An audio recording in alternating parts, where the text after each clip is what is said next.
Ertu ekki bara virkilega ána með þetta sigur og þú átt bara flotta innkomu í dag?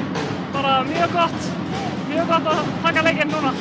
En hvað svona sker á milli hjá okkur? Þú veist, þetta nokkuð jafnt en þá kemur Lára með dálítið öllu að þrýsta. Bara mjög flott innkomu henni líka. Bara ég held að það hafi verið vörnin samt bara í dag sem náði að skila þessu. Hún er bara að spila mjög góða vörn og frákasta vel.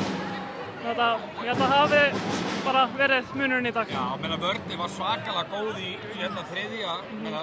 Þær voru með okkur 3 stig, alveg langt fram í. Það er bara geggjað. Þannig að bara vörnin. Já, þannig að er það lykillinn fyrir okkur að klára oddaleikinn, er það vörnin? Já. Ef vörnin, er þetta ekki alltaf þannig? Ef vörnin er góð, þá kemur sókn, þá koma auðvitað hverfur á móti. Jú, klálega. Þú veist, ef við spilum góða vörn, þá kemur sóknin með okkur, þannig að við þurfum bara að halda því áfram.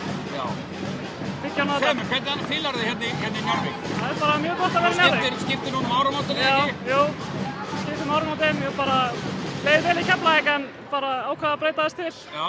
Bara mjög gott að koma hérna, mjög gott fólk, vel tekið á móti mér, þannig að þetta er bara mjög fínt. Og maður sér þið ekki eftir því núna, menn þið erum bæðið með byggar og erum einum. Þetta var bara verið góð ákvörðun. Já, og eins og ég segi bara aftur, menn hver er lykillinn að því að klára þetta leikinn? Náttúrulega fá alla Njarðvíkinga til að mæta. Já, klálega, það var geggjum mæting í dag. Fá að fylla Ólafssalinn. Já, þetta verður bara, já, fá alla Njarðvíkinga sem segja, mæta bara, það var geggjum mæting í dag. Berjast vörn, halda skipulega, þá ættu það að geta unnið. Við ættum að geta það, já. Frábært, til lukku með þetta. Já, takk fyrir.